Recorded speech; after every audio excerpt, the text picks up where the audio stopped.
What's going on, everybody? Welcome back to Redriveraviation. Hope you guys are on a fantastic day today. And today I have the second ever mold comparison for you guys. Hope you guys are excited for today's video. If you guys are, please consider liking the video, subscribing to the channel, and turning on the notification bell so you guys never miss on any content to come.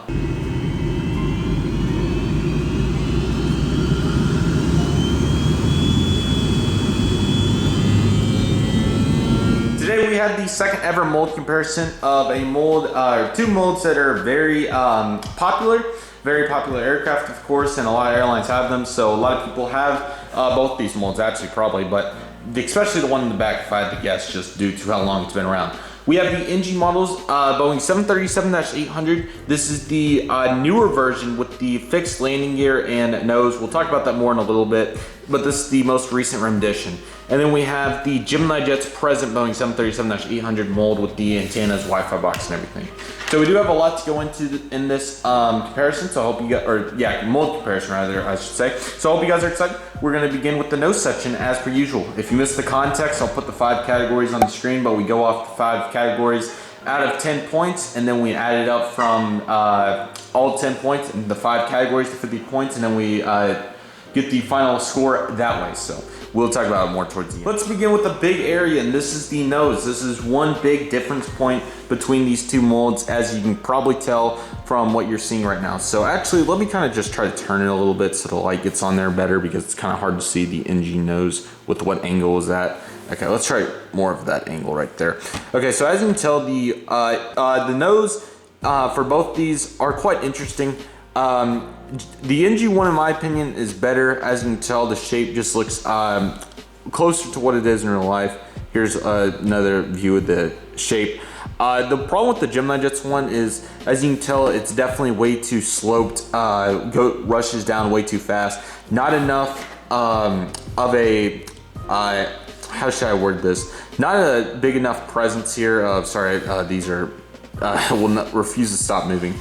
As you can tell, we have a very minor slope here compared to the nice one that we have here. This is a very minor slope. And on top of that, we have this big notch type deal, big ball, whatever you'd like to call it, on top of the cockpit. Let me see if yeah, you can kind of see where it just looks really odd. Just doesn't look right, obviously, if you can't tell, which that's probably honestly the main downfall with this mold, is the nose shape. But I mean, it is what it is. The older mold they did a better job on, GeminiJets, but this is the current mold, of course. So for that reason, it is not ideal, of course. I will bring in the other nose to compare. NG models had a different 737-800 mold. This is the same model, but the first production of it when it had this mold. And as you can tell, they kind of, I would say, had a similar issue. Kind of. You can definitely tell where this is a lot more pointed on this first rendition, but they definitely, and then there's kind of even a ball right there, but they really did a nice job on fixing that as of recent to make it look more like a 737 nose. It just has a nicer slope, if you guys get what I'm trying to say. But this one in general is just not ideal, as you can tell. I'll give you guys a couple more views of it. Sorry for spending so long in the section, but it's a big talking point. There's a really nice perspective of trying to get across the point here. But what I was trying to say was NG models, I'll bring in the other one, had this mold till fairly recently, in about Q2 of 2020, where I'll just put them side by side so you can kind of tell what's going on here. I may compare these molds at some point, but there's not too much difference besides this nose. As you can tell, the nose shape just doesn't look right on the first rendition, which is on the left, and then the nose wheel height is obviously too tall, which is definitely not good. It's mainly the height, but also the nose shape, but the second one's much better. But I did want to bring this one in just to show what it used to be like, but they have fixed it. GeminiJets has not, of course. So for those reasons, the nose on the 737 by NG gets a 10 because it's fixed, and the nose on Gemini gets a 7, obviously, because it's not quite the right shape. Okay, the landing gear on these two models, here's the GeminiJets version. I know there's, on this model particularly, the wheels are rolling pretty well. But I know there has been 737s that have been made, ignore the specks of paint that are on the tires. They just stick to the tires sometimes. But as you can tell, the landing gear roll pretty decent, but not quite just 100% fluid on this Gemini 737 right here. It's not horrible though. I've seen a lot worse 737s that have a really hard time rolling compared to the NG models where they roll with no problems whatsoever. Very nice and very fluid. They do a really nice job of rolling here. For that reason, I gave the GeminiJets a 9 just because they're not rolling perfectly, or just 100%, but pretty decent. And the NG model's a 10. The wing and engines, this is also a huge talking point. Yeah, so there's quite a few things to go over here with the wings and everything. By the way, this is a split scimitar. This is not the normal winglet. Normal winglet definitely has some different things to say on those. Okay, so here's the wing of the GeminiJets Boeing 737-800 mold, the current one. And as you can tell, we do definitely have some things to talk about. Beginning with the engines in my opinion are slightly large. They're not completely horrible, but I think they're slightly large. Not too bad, but they're definitely slightly large. So that's a start. Following that, this is just one of the absolute worst examples. It's usually not this bad. But with how large the engines are, obviously you can tell with this one how it's the problem.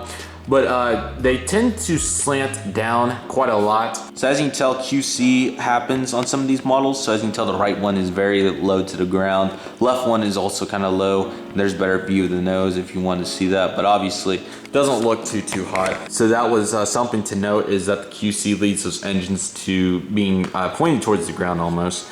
The actual detail on the wing is decent. It's not horrible, but then we have even more things to go over with the actual wing itself.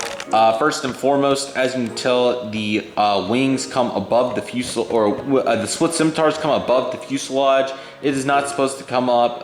The whole winglet, shark, or split scimitar, however you like to word it, and we're at a level view. It's the split scimitar beginning is not supposed to meet with the windows. That is not how it's supposed to look.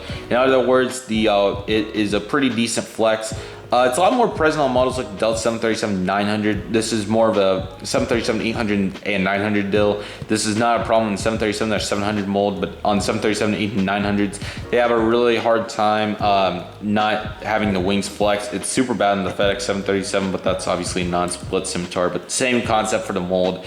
They're really good at getting the wings to flex, which I'm not sure why that happens, but there's that. And then on top of that, the split scimitars are way too large, very misleading on size. They are way too big, just not very good.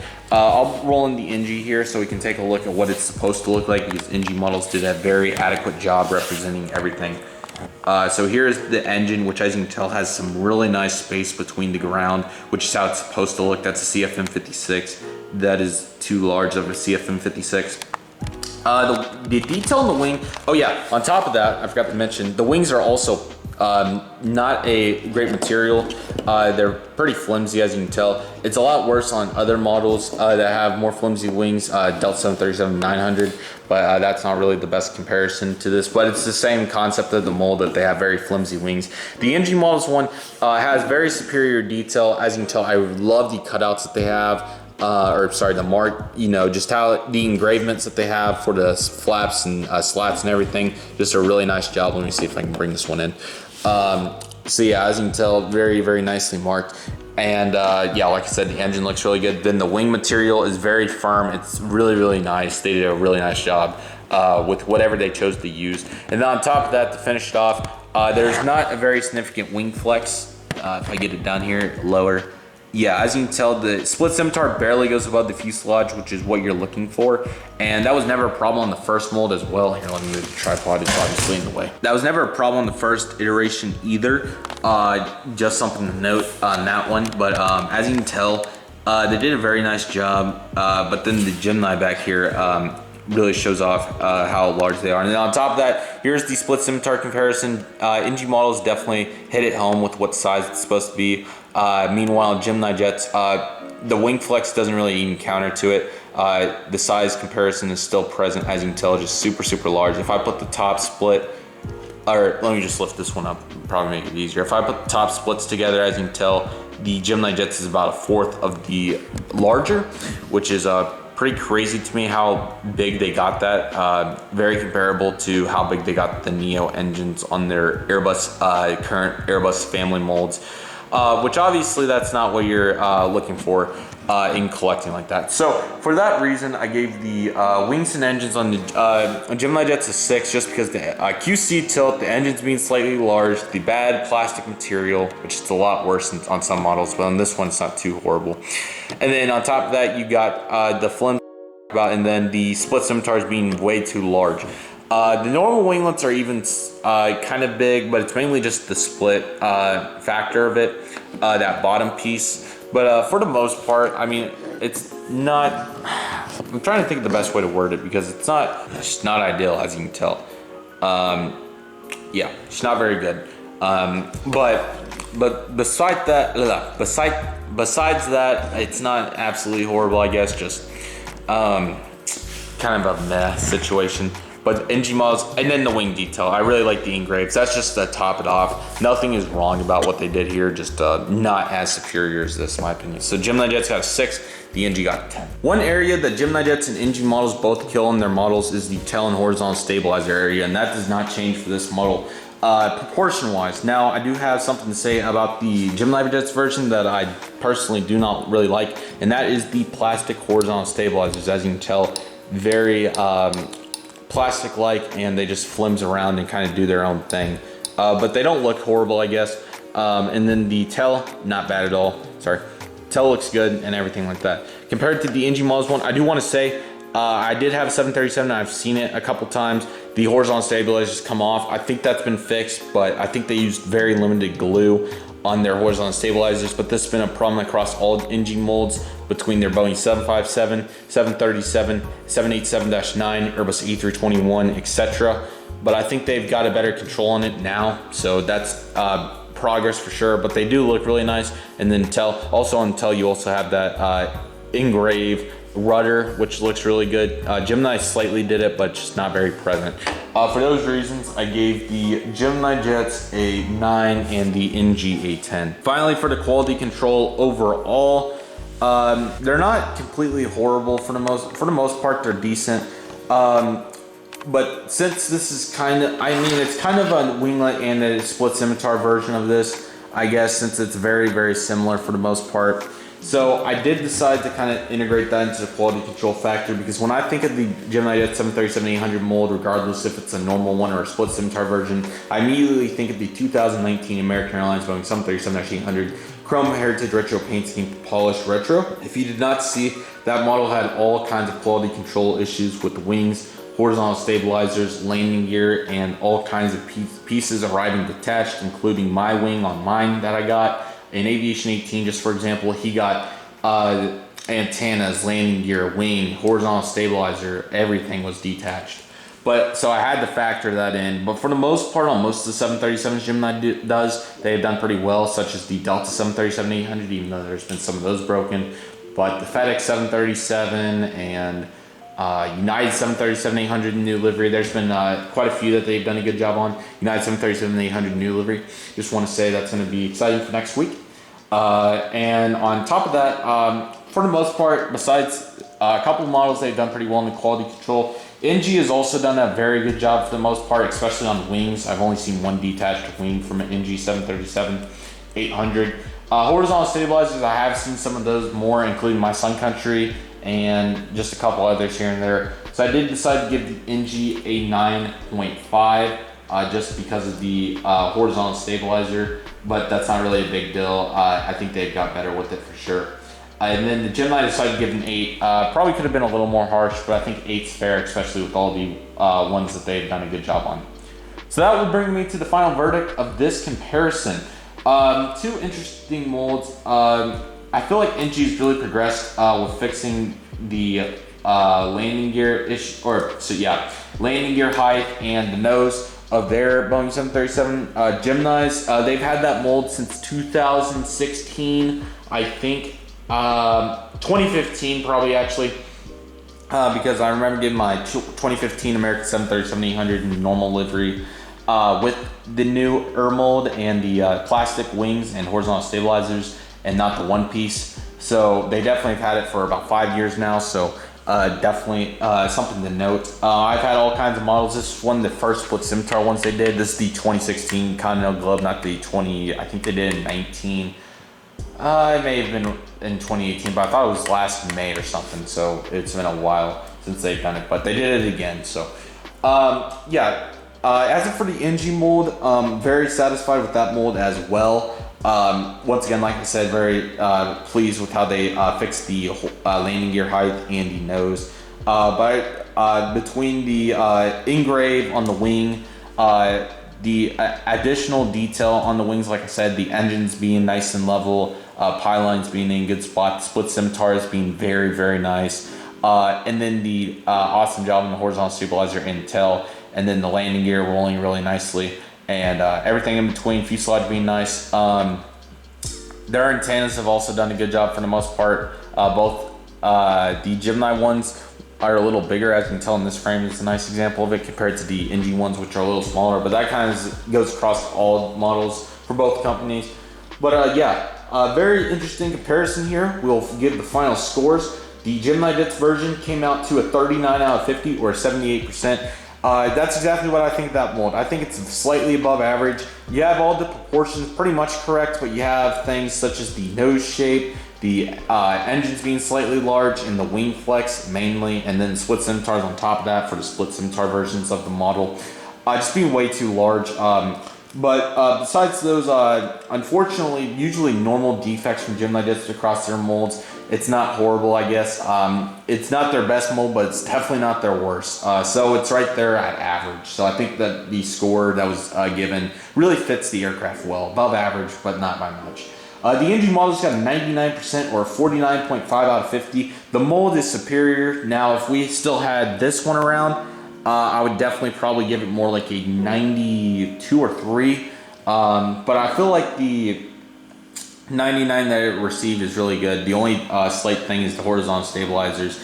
But I really feel like NG models did an adequate job representing the Boeing 737-800 between the proportional split scimitars, the awesome wing integration, or sorry, wing indentation, or intent, whatever you want to say for it. As you can tell, the nice detail.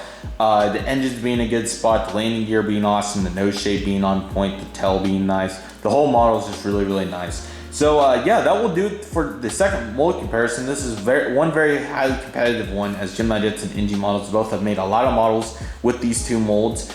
I personally really like the NG one. I would say I like the Gemini one, just needs some work. The nose shape. And then the inconsistent quality control on the Boeing 737-800 in general. Normally, pretty much every model you can find does have some wing flex, like even the 2015 Southwest 737-800 with the Heart one with the splits even has a little bit of wing flex on it. So it's definitely been present for a long time, but I hope that they can somehow find a way to progress on it a little bit. But I mean, it could be worse, I guess.